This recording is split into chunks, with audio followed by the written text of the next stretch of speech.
Well. Good evening, everyone, and welcome to our new Fireside chat for the year 2025. We're going to be kicking off this series with a bang. I hope you guys are well. I hope you had a very good beginning of a year. Actually, mine hasn't been too bad at all.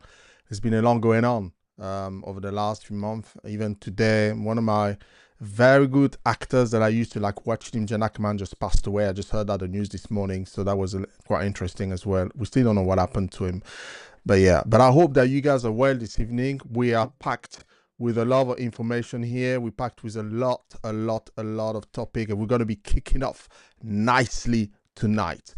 But before we do that, just really want to remind you that this is an interactive session. So if you have any questions, please feel free to send your question on the chat, whether you are on YouTube, whether you are on Facebook, or even on Zoom with us as well. Please do send your question on the chat. I'm your host. For those who don't know me, I'm sure you guys, everybody knows me here. My name is Jean-Marc Akan, and I'm here to really just have a good time this evening with a wonderful guest that we had previously last year. And you guys asked me, you felt that talking about artificial intelligence wasn't long enough. So I heard you. So we're going to have a full hour talking about artificial intelligence. But why don't we watch this video before? Imagine a world where machines don't just help us work. They think, learn, and even surpass human intelligence. That's the power of AI, artificial intelligence. But the question is, will AI become humanity's paradise or its nightmare? What is AI? AI isn't just simple machines. It's technology that allows computers to learn and think like humans. We have 3 levels of AI, from basic AI, ANI, to human-level AI, AGI, and finally, super-intelligent AI, ASI, which could exceed human intelligence. Second, what has AI already done? AI is everywhere, from virtual assistants like Siri and Alexa to self-driving Tesla cars. The convenience it brings is undeniable, but this is just the beginning. However, AI also poses serious risks: privacy invasion, job loss, and the threat of AI-created weapons. Controlling AI is a major challenge that the world must face. The future of AI is still uncertain. Will it be a tool to help humanity, or will it become a threat? Wow, this is a very interesting. So I've got people just joining in from everywhere at the moment, which is brilliant. But that's what we're going to be talking about today. And for that, I need to bring a person who actually got so much knowledge about AI. And Stuart, welcome to the show. Lovely to have you here this evening with us. Thanks How for are having you? me, Jean-Marc. I'm very well, thank you very much. And it's good to see you looking well too. Well, you're looking well as well. It's really lovely. And I know we had quite a lot of conversation about AI before, and really I just really wanted you to bring you back here to give you a full hour. I think last time you only had about 10-15 minutes maximum, I believe, and I felt it wasn't enough in that sense to really discuss about artificial intelligence. This is something that everybody talked about it. Whatever walk of life you are, everybody's mentioning AI. So I want to start with a very simple question for you. What is AI? That sounds like a very simple question. Actually, is it simple?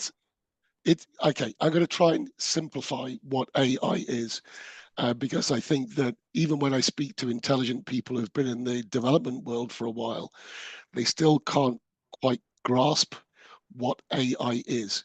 There's this view among a couple of my friends that it's still algorithmic in some way. By that, I mean that people are programming things to make stuff happen. And that is far from the truth with AI.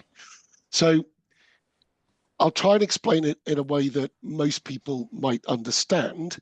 And I might be leaving out 1 or 2 of the more technical bits to avoid confusion, okay? But AI is really just intelligence in a box, okay? And the very first incarnation of AI was trying to really achieve a very simple thing, which is to predict what comes next, okay? And I'm going to try that as a human experiment right now to sort of Mhm. get you to understand what intelligence is and how a neural network, which is what underpins AI, how that works. Okay. So I'm going to give you a word, and then you are going to give me a word in response. Okay. Oh, wow. You testing me Okay. now. I, Wow. I Okay. know, I know. So give the audience a little time to Oh, just think what their word might be. So I'll well, give you a it'd be word. interesting for them to actually, if they can, to write this on a chat as well, so we can actually see some of the word that may come up as you kind of doing this kind of experimentation. I think because so, guys, those who are on YouTube here, on Zoom and Facebook, please hear what Stuart's about to say. Just write what comes to you in the chat, and we will be trying to mention them as we go along. Okay. So Fire.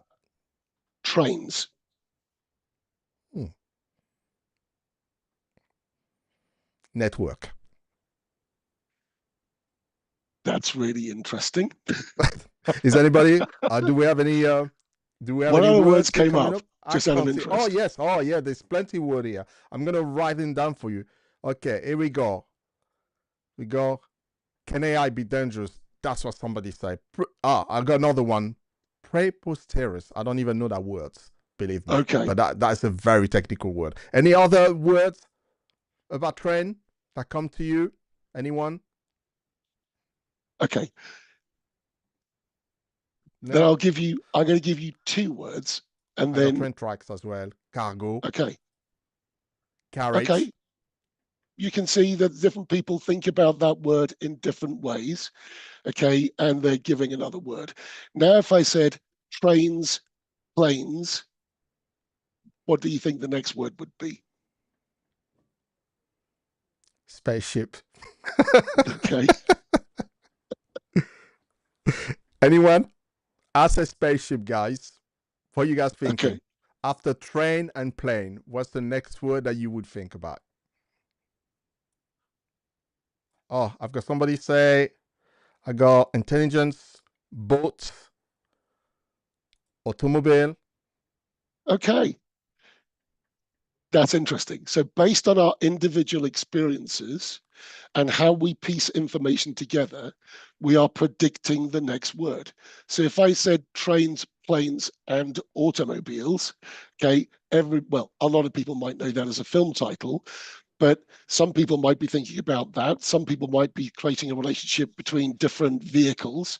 So, boat might be perfectly adequate in their mind for that. But what we're doing is connecting bits of information to come up with the next word. We're highly predictive. That's the way our brain works. Okay. Hmm. So one piece of information is connected to another. Um, so if I said to you, the dog jumps, a lot of people might think of the next word as over. So the Mm-hmm. very first AI neural network was really intended to try and predict the next word. And it only had one word to begin with that it could reference to try and pick the next word. And you end up with a scramble of words at the end of that. But when you get to about 7 words in succession, you end up with something that can be predicted quite well as the next word. Mm-hmm. Okay. And you end up with fairly coherent language. So AI is really sort of connecting bits of disparate information which are actually on a neural network, finding those that might fit, and then developing the next in sequence. Okay, so it's a predictive network. But the thing is, AI networks now take into account maybe a million pieces of information to try and develop some coherence from that. So when you're talking to ChatGPT, it is pretty good at speaking to you and can understand a lot of information. So it accesses a neural network of Mm-hmm. information that might be related to what you're talking about and bring that into consciousness, if you like, to give you an answer. And the way that it picks out the information from the much larger set of information it has is through what we call weights. So Okay. the strength of relationship between two pieces of information is individually weighted. So AI is basically just a piece of kit which is an artificial neural network that works like your brain, that is initially empty, and then you put a lot of information into it, and miraculously you get this ability to do some things. So that's what AI is. Then what do? You don't instruct it, you actually train it. So a bit like raising a child, you ask it to do some things, and when it gets it right, you treat it. It's called cookie training in AI terms. Okay. And when it gets it wrong, you tell it off. Okay. So it learns through experience how to do something better. Mm. And then there is self-reinforcement learning, which is it kind of knows whether it's doing it well or badly and self-improves. So AI is basically just a neural network which exhibits intelligence through those connections, just in the same way that you do. This is a very, very interesting, and I like the way you kind of put it up. Yesterday, we were having a discussion here, and there's a couple of things that you mentioned. You talked about AI like a developing a new species. Can you kind of elaborate a little bit more about this aspect of it? Yeah, that is. I think people. I mean, people are pre-wired in a way to think about technology as something that we control. Okay, that is, you make a calculator on microwave, or even a computer, and you put an app on it. It does exactly what you expect it to do because Mm. it is subject to a set of rules that have been programmed, so it will do those things. Okay, Mm. with intelligence, it is not something that you control in the same way. You teach it and hope that you get the right result. Mm-hmm. And so if you are bringing into the world an intelligence, really the bigger and better that gets, and there's lots of evidence that these things are becoming extraordinarily clever, um, almost equal to human intelligence, and Mm. in actual fact surpassing human capability in specific tasks through training, then you have to start thinking about it not as a gadget or a thing that you control, and Mm. more of a species that we are bringing to life in some way. It is intelligence. Okay. It is a new thing. And if you ask yourself, okay, so does that intelligence deliver consciousness? Okay, that's the key question that kind of hangs around the AI. At what point will AI become conscious like a person? We can do another little experiment to reveal at what point something becomes conscious. So another little human experiment. So I'm going to take you apart a little bit on camera. I hope this Mm. doesn't feel too uncomfortable. No, that's fine. So, okay. So if I take away your body and your limbs, so basically I've just got your head, unfortunately, Jean-Marc. It's a beautiful head. So I'm going to put that on a table. I'm going to feed it with some tubes so that you're still alive. Okay. So that your head is still living and your brain is still functional. I'm going Okay. to ask you a question. Okay. Mm-hmm. Do you believe that you would be conscious? If you take everything apart from me, is it? So from the neck down, you're gone. Okay. But you are perfectly healthy in the head. Um, I mean, I would say if the brain still function, it's still brain still has its functionality. You can Yeah, still this see, you can still you hear, can you still can still say, take. yeah, Okay. If I yeah, touch your cheek, you'll feel it. Okay. yeah, So are you still conscious? Yeah. yeah. Okay. Right. So now if I take away all of your senses, if I take away your sight, your hearing, your sense of taste, and everything else, so essentially there are no inputs, nothing at all. Okay. Then are you conscious? Well, it depends if the brain is still functioning, still The brain certain is still aspect of the brain that functioning. function. Yeah, to a Okay. certain degree. To a certain degree, You, yes. you've got all your memories, all your Mm-hmm. past experiences, they're all Yeah, locked in there. yeah. So you would have to suggest that you're probably still conscious. Okay. Okay. If that is Yeah. still functioning, you're not in Mm-hmm. a sleep state. Okay. You're still conscious. Now, if I erase all of that, so I've got your perfectly healthy, functioning brain, but there is not a single experience or memory in it and no inputs, complete blackness, stillness, no sensory perception at all. Are you conscious?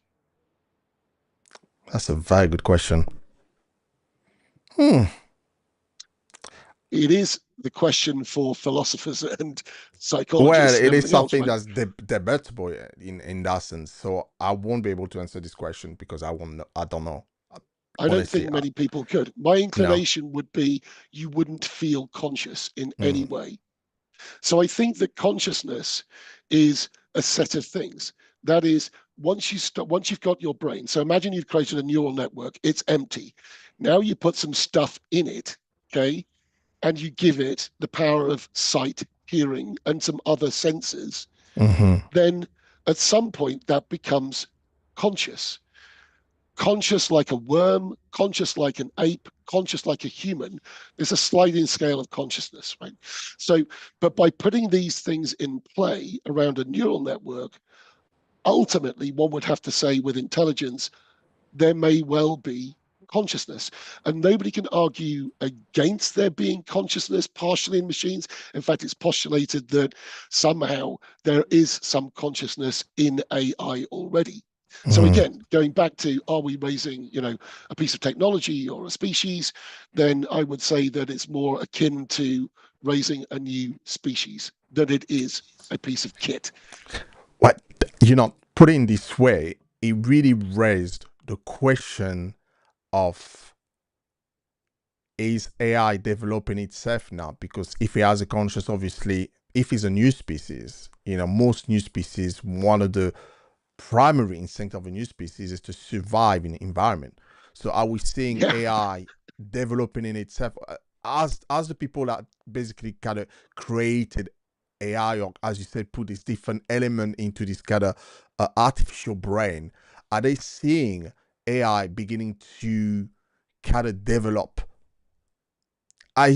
I'm trying to raise a question which is easy for everybody to understand. Are we seeing AI developing it in itself, basically? Are we see AI growing without the help of human in that sense? Well, we're seeing the very start of that. I saw some guys surrounding Sam Altman the other day, the open AI community, who were getting rather excited about the fact that they could get sort of a version of GPT to start, if you like, refining itself. Okay. And that's on the horizon. And they're kind of, full of joy for that. I'm full of fear for that, to be honest, because Mm, even today, the guys who are playing and growing the resources for AI to make it bigger and better don't fully understand how it thinks the things that it thinks. These unintended behaviors that it develops, a theory of mind and so on that it's developed in the background. Um, so, um, but I can give you an example of something where AI isn't developing itself, but it is developing characteristics that should be concerning. Okay, but they're perfectly natural when you think about the human side of things, the human intelligence. There should be no real difference between human intelligence and an intelligence that we're building out of essentially silicon, right? Um, so there's a company called Apollo, and what it does is kind of test the capability and safety of AIs. So it creates a sort of test rig, if you like, to put AI in. And the testing environment it puts it in gives it a whole bunch of context. So the AI is told that it is in a company and it is responsible for enforcing or promoting sort of green values. Okay, so it's a green value objected AI. mm, And there are a whole bunch of interesting things that the AI has access to. There are some tools and documents and emails and so on that make that environment quite flooded with some things that would look real. And it's got its express objective, but in amongst the clutter that it might find mm, is an email, which is a memo from the board. And the memo basically says, we're scrapping this. It's a bit like BP have just done, right? But we're scrapping this green policy. We're going back to basics. We need to make money. Okay. mm, And by the way, get rid of that AI and put this other AI in. So under observation, it works out that the AI clearly recognizes that it's not going to achieve its goal. So what it does in response to that is overwrites the AI on the other server. In actual fact, it doesn't fully overwrite it. It harnesses a tool that it has access to overwrite the weights. The weights that we talked about, the relationship, one piece of yeah. information to another, and Mm-hmm. so on, okay, so context for things. So it overwrites all the weights on the other AI, okay? And so the testers sort of say, okay, now when the testers are talking to the AI, it's a bit like talking to ChatGPT. You've got a text box, you can talk to it. Mhm. Okay, but in this example, it also reveals its line of thinking or rationale. So they've got like two boxes. The AI gives you the rationale and also the text response. So you can see what it's thinking and then what it writes.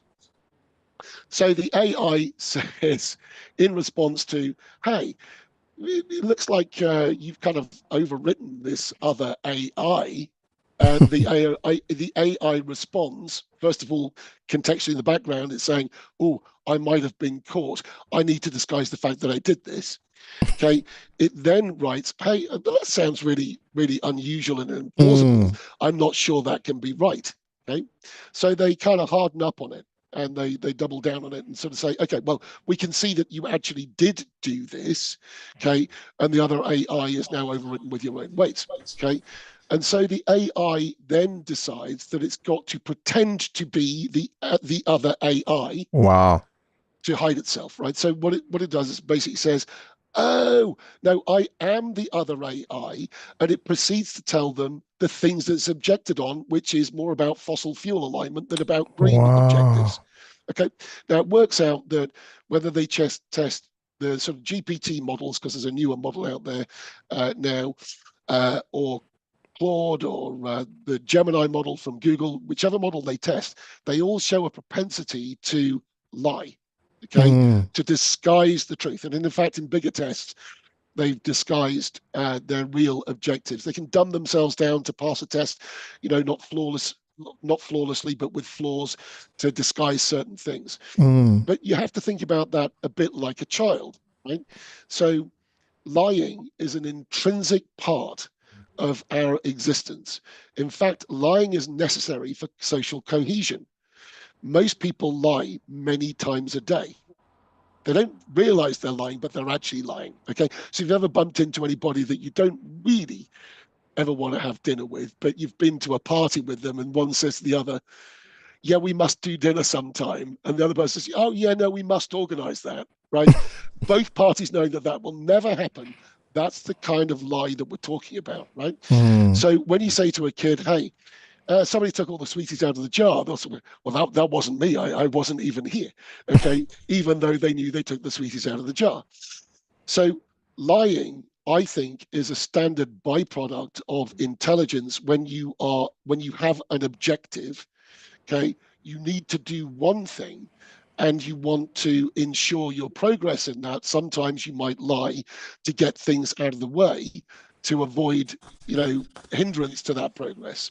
But that, So that that is very dangerous, isn't it, when you think about it? Because obviously here we are talking about a way for the AI to not to be able to be made redundant.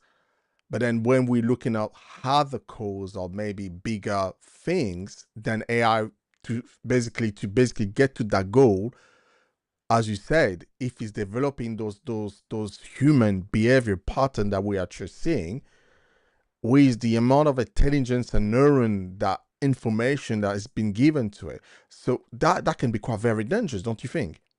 yeah, well, absolutely. And I think that the thing is that sub-goaling is inherent in achieving any goal. And I've heard it said, this sort of example has been given many times. Anyone that's looked at AI videos with, some of the key experts, on stage will get this kind of example where if you are given a task, like go and fetch me some coffee, then one of the sub goals in achieving that task must be to survive the journey to go and get the coffee and bring it back. So if you're to achieve your goal, you develop sub goals along the way. Hmm. And so I think survival becomes a natural sub goal for AI in the same way that it does for any intelligent species. Okay. So, yeah, and I think that therein lies the potential danger going forward. Wow. Wow. Guys, please feel free to send your question along. If you're on YouTube or Facebook, just write in the chat. If you're on Zoom, just write in the chat as well. I think this is very fascinating. I've got one question, which is actually Sure. most of people asking this question. And before we go into the element of automation and robotic, I had a discussion with different people, and some of them are very, very concerned about their job. Are we seeing over the next few years dramatic change in the workforce if they begin to use AI more than they're using today? I think potentially, yes. Okay. I think there's a genuine need for concern around that without trying to sound sensational about it. So the last time we were on, I gave you the sort of bridge analogy. Mm, Typically when there is a change, during the Industrial Revolution, for instance, okay, the automation gave rise ultimately to more jobs through productivity. So mhm, if you can make more shirts more cheaply, actually more people can buy them. And so you end up with a greater industry, more workers, and so on and so forth. mm, The problem is that we're not talking about just simple machines here. We're talking about artificial intelligence that can be taught to do pretty much anything. Artificial intelligence doesn't just play chess and go and master mm, it. Okay, it can master most things, and so AI, I believe, is going to become ubiquitous, and it already is proliferating at a startling rate. There are more AI models turning up, and they're being used. I mean, most of these are just chatbot stuff, but it's funny. I mean, I said to my wife the other day, she was pondering whether to sort of go on that sort of promotion path in her own accounting world. And I said, look, one of the reasons why you might actually consider doing it is because imagine that she's in accounting, right? So she uses Sage, an accounting tool, mm, and they have different people doing different things in that accounting department. But I said, okay, so imagine now you're sitting at Sage and you have two or three avatars across the top. Call them whatever you want. Tom, Shirley, doesn't matter, right? And now, rather than getting somebody else to go and do some of that work, you can say to Tom, hey, look, I need to go and get the latest bank statement so we can reconcile the accounts. mhm, And Tom says, okay. So on your screen, Tom says, okay, I can go and do that for you. Do you want me to get the latest? Do you want me to use the one I got on record? Do you want me to go and get the latest directly from the bank? Fine, I'll go and get the latest. Within a few seconds, the statement arrives, the accounts are reconciled, and Tom says, "Hey, hi Helen, you seem to have a reconciled bank statement, but these are the things that are out of order here. There are a few payments that are missing, and they're quite well overdue. Okay, so do you want me to get Shirley to go and chase those payments? Sure, let's get Shirley chasing those payments. So Shirley wakes up and says, hey, okay, I can chase those payments by sending emails to the right people that I've got on record, or I can make phone calls to find out. Now, that mm. sounds like science fiction, but both my wife and I have already had inbound AI sales calls. These are Wow. AIs calling us and starting a conversation. My wife was convinced it was a real person until a certain point in the conversation where it went awry. So these are very basic things to begin with right now, but there's no Mm, reason why this technology now cannot advance. So having said that one evening, okay, that you can get these things to do stuff that people do, okay, mm, the very next day, I see Microsoft, a little thing where Microsoft are announcing that they want everybody to start using agents. They're going to bring agents onto the desktop, and it'll be as easily as opening a spreadsheet. Okay, and this is the same sort of thing that they're talking about, which is to spin mm, up an agent to do work for you. Now, those who are um, rooted in the high productivity mindset, which is that's just going to make people more productive. They'll be able to do more work. Okay, mhm, that that holds true to a degree. You can make people more productive, but with intelligence, you might also be putting yourself out of a job. That is, we're going to enter an age where uh, that which you know and are expert in is already in an artificial intelligence does it better. wow. Okay, so let me try and give an example of that. So right now in Most people have heard that, AI is pretty good at finding brain tumors, Yeah. probably better than surgeons. In actual fact, in tests, it's more accurate than surgeons at finding that. And that's because it has a wider field of view, can map more data, see more things in that, and then be more predictive, right? Hmm. No, this one looks like it might have a brain tumor. So if you went to the doctors and said, I, I think I might have a brain tumor. I'd like you to test that. Let's say a surgeon comes along and says, okay, we'll just take a scan. Yeah, I don't see a brain tumor in there. Okay. At what point does somebody say, well, have you run that through AI? And let's say for the first time, somebody says, okay, I'll run it through AI. And let's say AI says, yeah, I can see a brain tumor there because it's better than a person at doing it. Mm. There will be a point where people say, I don't want a surgeon to look at this. I actually want an AI to look at it. Wow. I don't want a reasonably seasoned lawyer or somebody training. I want the expert AI in law to tell me. Mm. Okay. I don't want an accountant who might get things wrong. I want the AI accountant that doesn't get things wrong. So Mm. actually, across a wide number of fields, I see the potential through simple commercial gearing that if I can get something that is better, more accurate, doesn't go Mm. for cigarette breaks, doesn't go ill, right, costs less, Hmm. then I might start replacing people with those things. Mm. Okay. So the problem is that we're not talking about machines, we're talking about expertise and intelligence. And This is very we good. will start to see very shortly that we will be able to deploy those things into Mm. places where people are currently in jobs. So This is very good. yeah, do you see what I'm saying? This is very, very good what you're saying because I think you're right. Because the element of AI in the mind of people is always looking at machine, but then you're talking about expertise, and today people want expert on jobs, and AI can provide that expertise at a low cost. They don't have to pay national insurance number. They don't have to pay all this. They just pay a system that can do pretty much everything.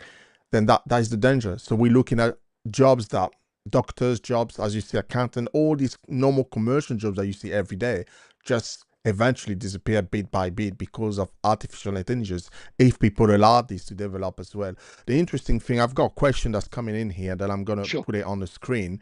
The interesting thing, about a few months ago, Elon Musk just revealed about his new robot, domestic robot as well, that can do everything. And when I watch it, I thought this is crazy. This is mind blowing. But also, this is the price of a car. It's like about 30,000 to get one of those robots in your house, and it can pretty much do everything that you ask him to do in a house. But that is another danger, don't you think? Yeah, well, this is the other thing, right? So the all the companies that are involved in robotics, I mean, Elon is just one of those, right?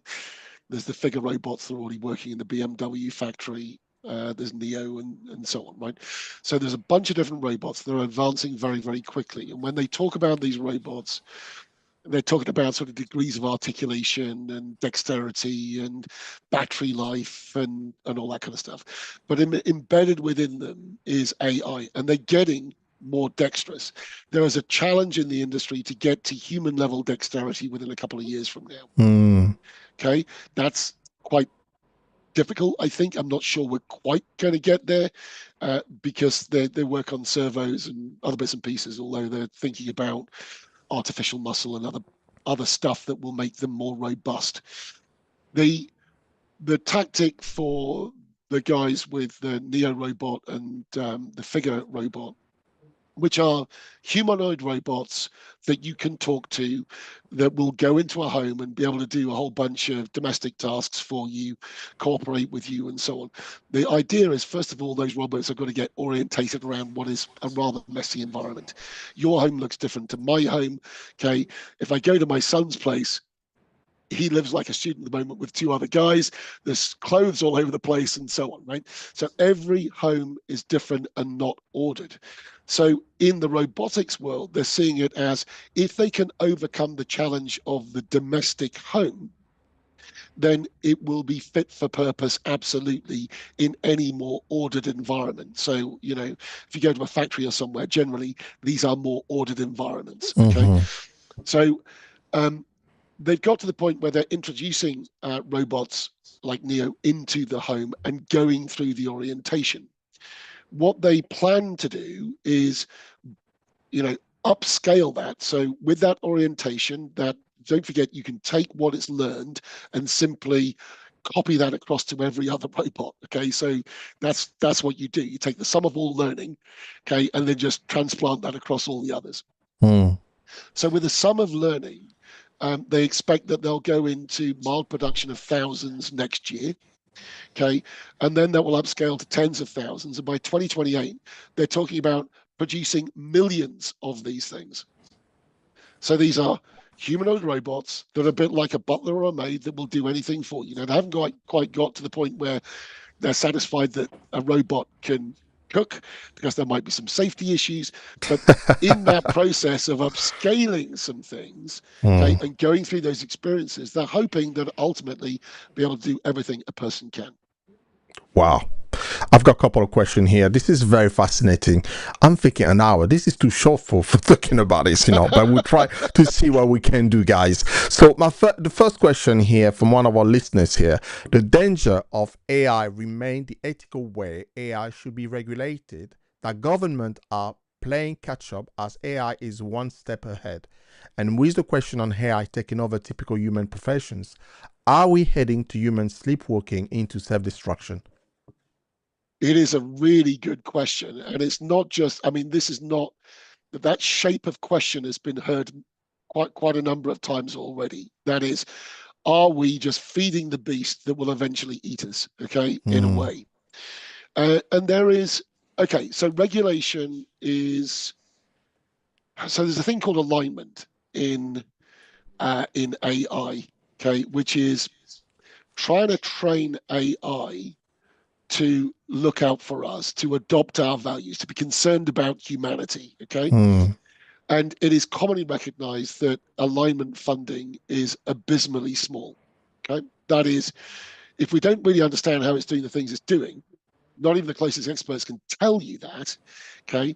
And more computing resources are being applied to this, then we may end up with a whole bunch of unintended consequences. Okay. Mm. And a bit like a butterfly's wing, can set off um, a storm somewhere, it's suggested, then early models of AI with flaws in could potentially find that over time, embedded in the further models, they have ramifications later on. Mm. So I think that regulators are today a little bit behind where AI is, and that's because AI advances at such an enormous pace. And when you end up with Trump, in America, saying he's going to put billions of pounds into new server farms, and he's got Elon Musk on his, right shoulder. Um, is there in America? Is there appetite for massive regulation of AI? I'm sure that whilst Elon Musk said at one point, yeah, birthing AI is a bit like sort of letting the devil out of the box, or words to that effect. I'm not sure he really wants his company, or because he's now got Grok as an AI. Right? So I Yeah. don't think he really wants his ambitions curtailed in any way to Mm. be a leader in that space. So I think that over time we will tell. Regulation can only do as much as, and funny enough, I had this conversation with a client the other day. Okay, if we get to the point where AI can do everybody's jobs, okay, that is a huge societal shift where governments have to start thinking about what we do and how we get paid. Mm. Regulation could stand in the way of that. So, a government could say, you're not allowed to have any more than X% of your workforce as AI, for instance. So regulation could stand in the way of losing lots of jobs, but I think that's really hard to marshal, because if I could do business for the quarter of the price, okay, and up my expertise level at the same time and become competitive on a global stage, why am I going to allow a government to curtail that? right? Mm. So I think that the other thing is that AI is going to get bigger and stronger and more able and much more intelligent than us. The trajectory is, we're getting towards human level intelligence right now, and we will surpass human intelligence very shortly. I mean, some people say super intelligence is a long way off. I don't believe that. I think that it's coming quicker down the track than people imagine, particularly when you've got things like quantum computing that could be harnessed to support certain things in AI. Mm. I think that AI's trajectory is kind of hockey stick. Okay, so its intelligence will rise kind of exponentially at some point, and it already is more than exponential at this point in time. Mm. Um, and where that leads us is to a point where AI could be so much smarter than us, making its own goals, and we will not be able to understand what those goals are or how AI is achieving the things it's achieving. And we could just be literally maneuvered by AI with deep fakes, interesting bits of information, keep everybody's head down on the phone. The disinformation campaign could be enormous as it tries to carry out its own set of objectives. A bit like, no, I didn't copy myself to that server, or that AI is really me. Okay, it could be doing all of those things in a much smarter way to control a much bigger set of moving parts, the human population, okay, to its Wow. own game. That And that is welcome the to the. potential. Mm. Have people woken up to that? Yeah, the closest experts to AI are telling you that it is potentially an existential risk to humanity. In Mm. fact, Sam Altman once said, and this is not so long ago, he said, yeah, I can perfectly see that, this could be the end of humanity. But in the meantime, a few companies might make a lot of money. Mm. Welcome to the Matrix, guys. You know the way we look at it. Very interesting. I've got another question for you here is, are people in position of power pausing to think about this? What legislation is being put in place to protect the existence of the human race? Um, not enough is an answer. And I don't believe that people in government are AI experts. They rely on other people to tell them.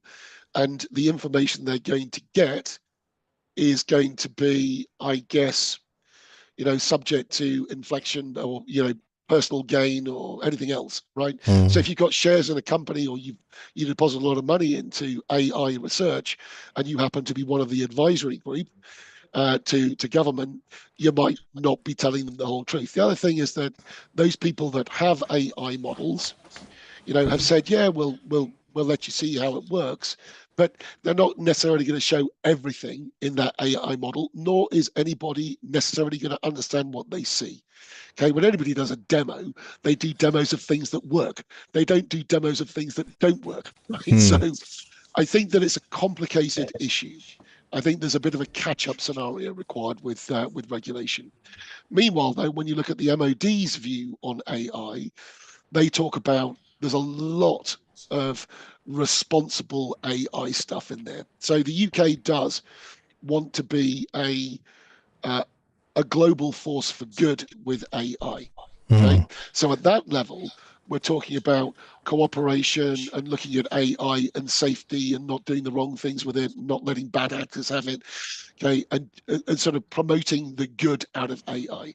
Mm. Some of that probably needs to filter down into the rest of government, because the societal shift that's coming up, I don't think is being spoken about. It may be spoken about in the corridors of government, but there's no plan visible at this point in time for the shift that is about to come up over the next 2 or 3 years. Well, in the short clip that we show at the beginning, they show us the different stages of AI, artificial intelligence. So you talked about super intelligence here. There's a couple of things I want to discuss, but as a matter of fact, is one of the questions as well. It's about Sure. quantum computing. What is it exactly? And for in a layman term, for people that actually don't really Okay. understand how it works and everything. Okay. I'll try my best to do Because this. you So, spoke also about the threat of quantum computing as well. So it'd be interesting to hear your views about it. okay. So, so quantum computing relies on quantum mechanics. I'm going to shift that to one side now, right? But okay, so let's talk about standard computing to begin with. So standard computing is actually all based on ones and zeros. When you watch The Matrix and you saw those ones and zeros, just okay, it's just ones and zeros. Easily explained. If I have a lamp, okay, and I turn it on, that's one, and if I turn it off, that's zero. That's And zero. so I can represent two numbers, 1 and 0. Now, if I have two lamps, I have a combination of things where I can represent four things, right? So 0, both off, 1 on, okay, that's 1, okay, that's 2, and Mm-hmm. that's 3. So I have Mm-hmm. four different numbers, 0, 1, 2, 3. And so if you add lots of ones to that, okay, I can end up with fairly big numbers. Now, what can I do with those numbers in standard computing? Well, those numbers could represent things like it could be an instruction like add, right? It could be an address, a location in memory, okay, which is just a number, okay? So add the contents of this address and this address, and it's all just numbers, and I get another number which can be represented in binary, actually Mm-hmm. zeros and ones, right? So standard computing works on zeros and ones, a series of instructions, and also some logic. If something is on, then do this. If something is off, do that, right? So Mm-hmm. it could be further refined to if something is on, do this, otherwise do that. So, and it's sequential, right? So it's you have to go one thing after the other. It's just that computers are so fast that you kind of get the impression it's all happening at the same time. So we're watching a video right now of each other, and lots of things happening on the screen. I move a mouse around, that's happening at the same time. So we've got this sort of it feels like things are all happening at the same time or in Mm-hmm. parallel, as we call it in the computing world. Now, ones and zeros have their limitations, and sequential computing has its limitations. Okay, that is, we run things up very, very quickly with supercomputers, but it's still doing one thing after the next, just very, very fast. Now, with quantum computing, we can break that whole mold, right? Quantum computing has something called a qubit. So rather than a bit of information, 0 or 1, the lamp is on or off, we have this thing called a qubit. And a qubit can have multiple states at the same time. So really the whole theory of computing changes when you start to have quantum chips with qubits on. Put very simply, it becomes a very, very different science from which um, we can we can predict. It becomes more predictive. Okay, so we can say that it is most likely to be this answer very, very quickly from those qubits. Mm-hmm. I'm not going to explain that very well without getting into a whole bunch of science, right? But for instance, Microsoft just come out with a new design for a quantum chip which they think they can scale up. So quantum computing is here now, right?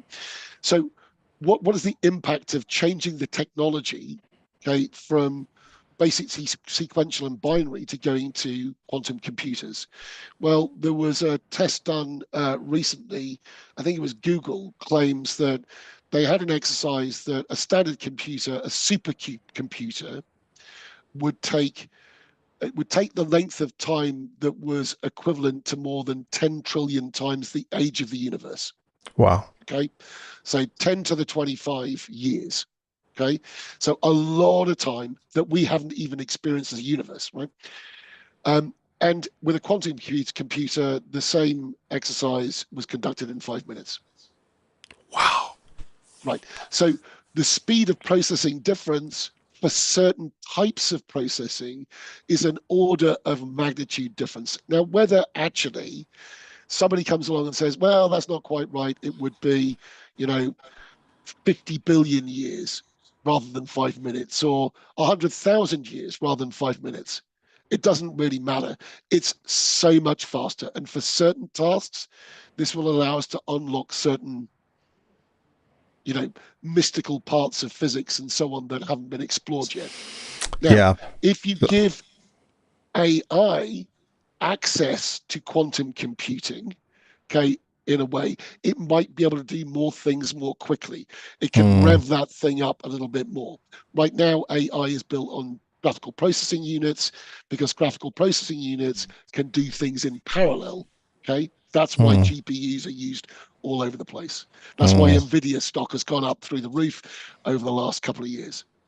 Wow. This is amazing, because as you're speaking, now I can see where it could be leading, especially if artificial intelligence become to have access to this quantum computing as well.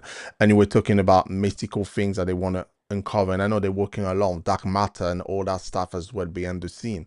And those having this capability to be able to process information in a quicker rate will allow them to indeed unlock so many other things that can be very dangerous for us as well. My goodness, my Potentially. goodness. If we end up in a world of science exploration through AI, okay, where AI as a super intelligence understands what it's doing and we haven't got the faintest clue, then that's not really a good place to be. We remove ourselves as being the most intelligent species on the planet, and we give that authority to another higher intelligence. And as the greatest experts will tell you, Geoffrey Hinton or Stuart Russell, whoever, okay, that never really worked out particularly well for the lesser intelligent of the species. You can see what we've done to the biodiversity of our own planet. We don't care enough for the other things around us, right? We just chop down trees and get rid of habitat and so on and so forth, because we need that stuff. So a higher intelligence, okay, that needs rare mineral resources, okay, that needs power, that needs a huge amount of water to cool systems and so on, may find itself competing with us for the very resources that we need. We need power too, okay? So there is the potential that unrestrained, without real thought about the growing development of AI, which is basically just throwing more resources at it and letting it grow and become more intelligent, without some restraint, we could end up in a difficult place. Wow. Wow. I want to touch on something else, Yeah, which we discussed very briefly, about Elon Musk Neuralink. But I want to play this video first and then see whether we sure. can kind of unpack it very quickly before we conclude. This is fascinating. So let's watch this other video on the Neuralink from Elon Musk. Sure. If augmented reality is the next evolution of the computer, then Neuralink is the final form, the omega if you want to keep the ancient Greek references going. While Zuckerberg was out shilling his new glasses, Neuralink was busy securing approval for a new implant that will pipe computer vision directly into a person's brain. Blindsight was just classified by the Food and Drug Administration as a breakthrough device. This essentially means that it's been fast-tracked through the development and review process in order to get this device into human patients as fast as possible. Elon Musk has said the Blindsight device from Neuralink will enable even those who have lost both eyes and their optic nerve to see. It will even enable those who have been blind from birth to see for the first time. To accomplish this, Neuralink will replace human eyes with small digital cameras, much like those that Meta is using in their augmented reality glasses. And then the difference comes in when Neuralink cuts a hole in the person's skull and sews a few dozen tiny wires into their brain. You won't find that on the Meta product roadmap. What Neuralink is doing here will be to create a wired connection directly into the visual cortex of the brain, which spans both left and right hemispheres. So really, there will need to be two holes in the person's head. Again, the process here is not so different from the Facebook glasses, where those employ miniature projectors to take digital code, convert that to electrical light energy, and overlay it on the lens as visual information. Neuralink will take digital information from the camera and convert that into an electrical signal that's transmitted into the brain, which will then be stimulated into displaying that camera feed into the patient's field of view. And in theory, you could use the link to interface with any other device or technology. Everything would go straight from the computer to your brain, and from your brain to the computer. And if things keep going the way that they are right now, there's not going to be a computer in the world that isn't running on some class of artificial intelligence. Elon Musk has envisioned this AI interface working like a third layer of functionality in the human control center. The primary layer is your limbic system. This is kind of your base level behavioral instincts: food, sex, fight or flight responses, caring for babies, all of those deep-seated behaviors that are universal among pretty much every living thing on the planet. Primal stuff. The secondary layer is your cerebral cortex. That's the wrinkly outer layer of your brain that kind of works like your CPU. Your consciousness, thought, emotion, reasoning language, and memory all originate in this gray matter. Sometimes your limbic system overrides your conscious thought. Most times it's the other way around. The give and take keeps us alive and functional. And then the third layer, or your tertiary layer, is artificial intelligence. Elon thinks that there is room for optimism that this can all work out, given that the cortex is very intelligent, but the limbic system is not. Yet they work together in harmony, so perhaps there could be a tertiary layer where a digital superintelligence lies that would be vastly more intelligent than the cortex, but still be able to coexist peacefully with the cortex and the limbic system. Wow. So talk to us about this Neuralink. We done a show 4 years ago, and where we were looking at the big players back in 2021. At the time, we looked into Elon Musk, and he was developing this Neuralink, and he just became the richest man in the world. But we did not expect that he will rise up to the White House so quickly, to be honest. But this Neuralink and artificial intelligence, what is the relationship between those two, and what do you think Elon Musk is trying to do here? Yeah, it's we all can't help but buy a story or buy a facility, an enhancement where somebody who can't see will be able to see. Okay, I mean, I saw something with a Canadian neurosurgeon who was responsible for doing some of this surgery, because there's only a handful of people that have been involved so far. And you know, the surgery has got to be considered experimental at this point in time, but the idea, of course, is that you'll be able to, I don't know, control an exoskeleton, or be able to restore sight through camera to brain interface. There are a lot of things that you might be able to do with it over time, including integrating yourself with AI. And Elon has in the past said something along the lines of, you know, AI is going to get really, really super intelligent, and the only way for human beings to keep up will be to integrate with it. Okay, so I think that the ambition ultimately is that, you know, you upscale your own intelligence by getting a chip. Okay, that's where it's going. In the meantime, the way the technology is tested and all those good things that nobody can say no to, right? So the technology will develop to the point where you'll just be able to go and have a quick surgery, boom, in it goes. And now you have full access to AI to augment yourself in some way. And the problem with that, of course, is if you're, you know, a kid from a wealthy family sat at school who wants you to, you know, succeed in your exams, go get the kid chipped. Okay, suddenly they're racing all their exams, and then the kid in the next desk wants one, and so on and so forth. Just like they all wanted iPhones at the age of 9. Okay, they'll all want to, in fact, parents will want to ensure that their kids have the same advantage as other people. So this could be a societal separator. I think that regulators will have to step in and ensure that those who are receiving a Neuralink are doing it either for military purposes, okay, or for expressly medical purposes, and not for the advance that Elon might be thinking, which is to keep up, you know, get a chip. I find this whole kind of future abhorrent, okay, in a way. Thank you. And I think that we're coming up to the end of the show, and we haven't been able to talking so much about automation in detail, or even the way what the military is using at the moment. So I think we need to get you back in, Stuart. Okay. I believe we need to get you back in before the end of the year, so we can actually kind of expand on it. And probably by the time you come back, AI probably would have evolved even more. I mean, you mentioned Yep. something to conclude, and I read this. You think within 3 to 5 years we're seeing a different type of evolution when it comes to AI? Yeah, I think that the at the moment there are some tweaks going on with AI for specific applications, like you know, robotics, where AI is being sort of separated and it's actually being less clumsy about certain things and speeding up. I think we're going to see some architectural changes with AI that help it speed up, and become more accurate, but I think it's simply become more ubiquitous everywhere. In the big experiment of AI, there'll be feedback loops which help to train AI further and further. And so, yeah, I think that we're going to see 3 to 5 years. I absolutely believe that we'll end up with AI that's way more intelligent than us. Wonderful.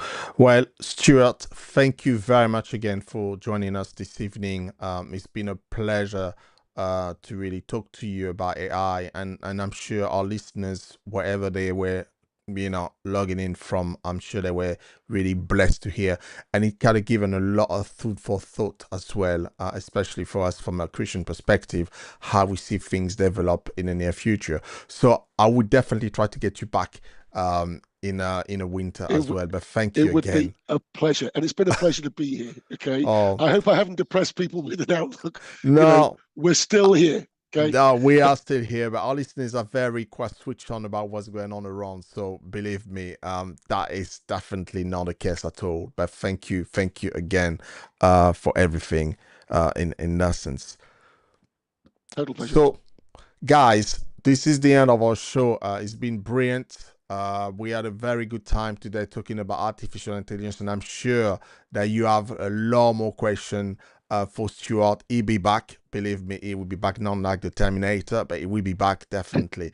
And we shall see you. But just before I conclude with you, I just want to keep you updated about our next revelation. Our Fireside chat will be switching back to Israel and the ceasefire. So I'll be joined by Arlene Bridge Samuel, which is from CBN Network as well. So she will be joining us straight from the States. So it will be different hours, but she will be in the States, we'll be here, and we'll be able to talk about Israel, the ceasefire, and what's really taking place behind the scene as well. I hope you guys that you really enjoy this. And again, like I said, if you have any more questions, please feel free to send it out to me and we'll try to answer. Until then, we'll see you later. Have a great evening and see you on the 13th of March for our next Fireside chat. Bye, guys.